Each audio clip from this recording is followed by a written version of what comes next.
this is Mato. In this video I will show you the game between Magnus Carlsen and Viswanathan. This is a game 2 from the World Chess Championship that was played in Sochi in 2014. World champion Magnus Carlsen had white pieces and he started with e4.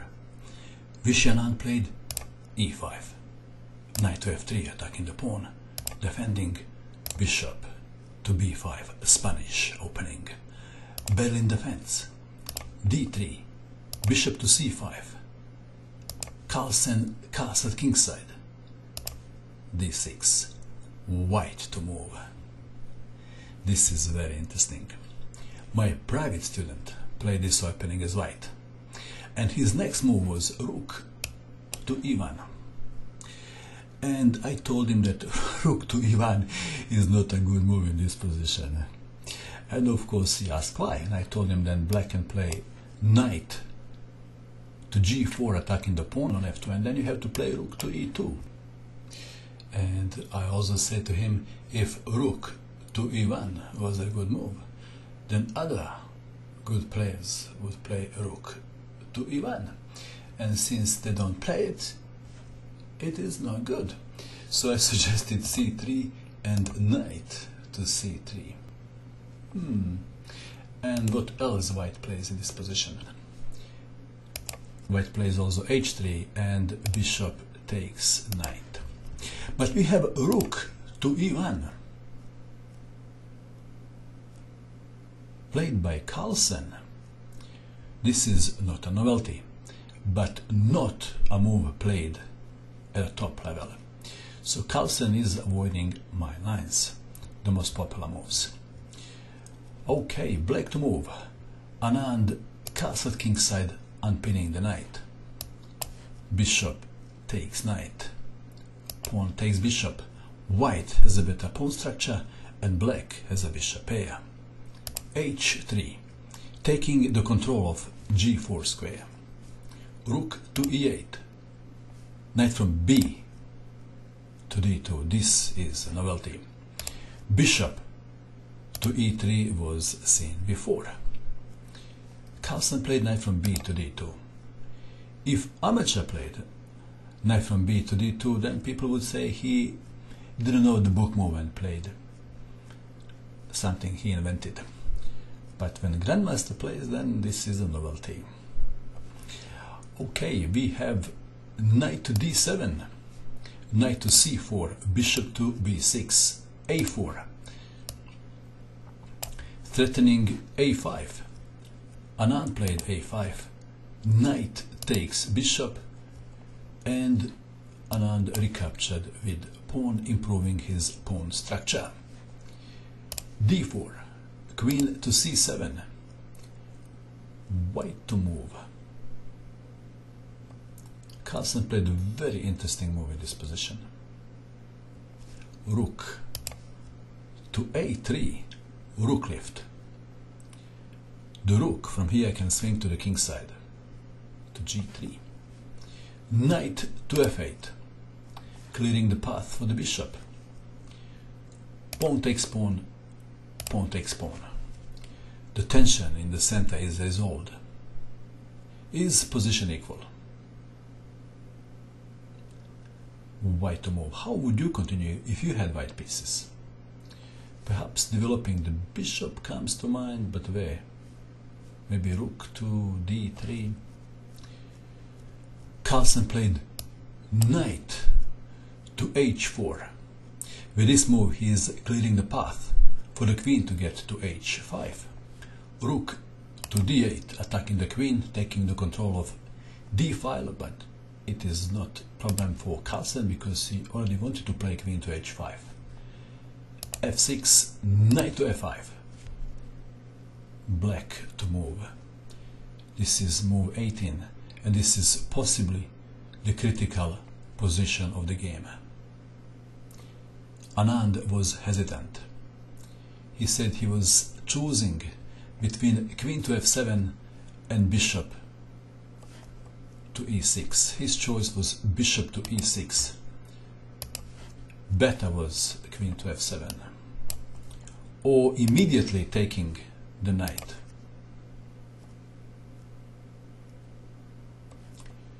we have bishop to e6, rook to g3, black to move. Perhaps rook to d7 would be the strongest move, defending the pawn on g7. Anand played knight to g6, h4.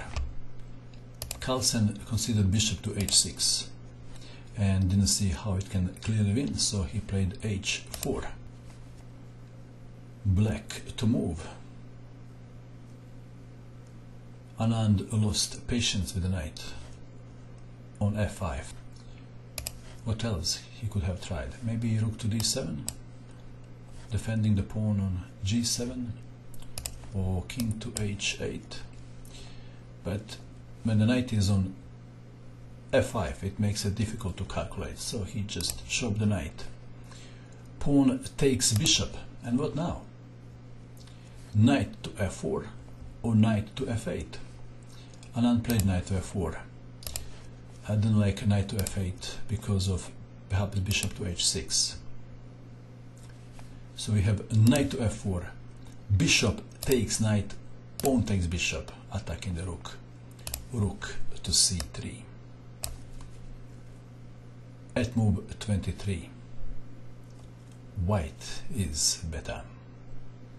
White pieces are better placed, and black pawn on f4 has no future. c5, rook to e6. White has a very threatening position. Black to move. Anand played rook from a to b8, defending the pawn on b6. Perhaps he was considering in some lines queen to f7. h6 was a better move in this position. But even after that, white is still better. Rook from a to b8 was played. Rook to c4. Queen to d7.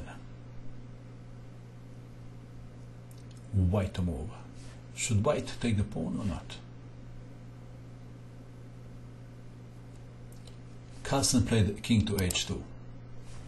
If rook takes pawn, then queen to d1 check.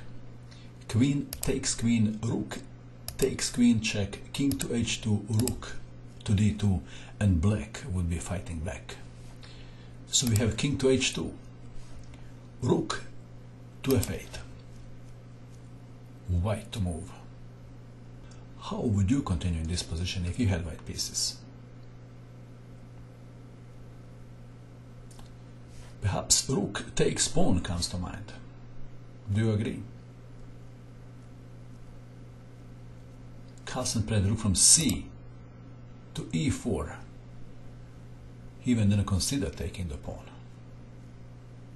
The threat is rook to e7, rook to b7,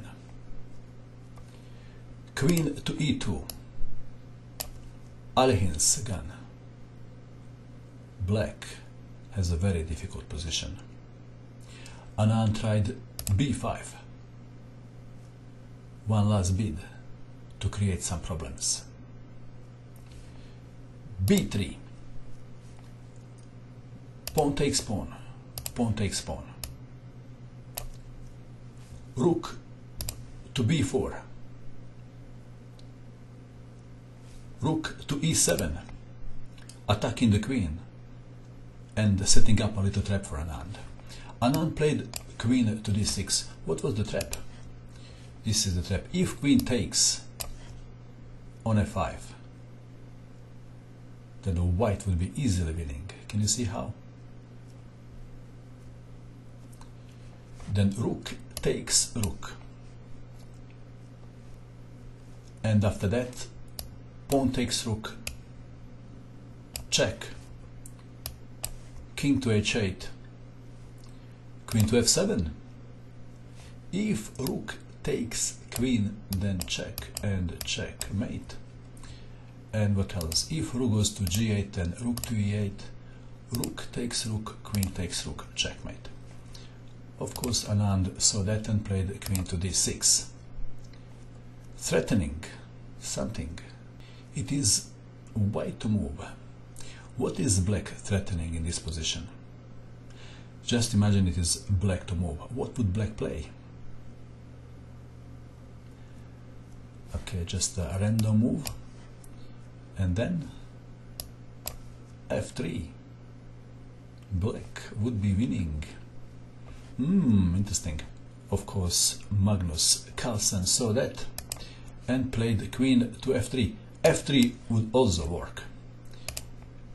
Carlsen played queen to f3. Rook takes rook. Queen takes rook. Check. g3. It is black to move.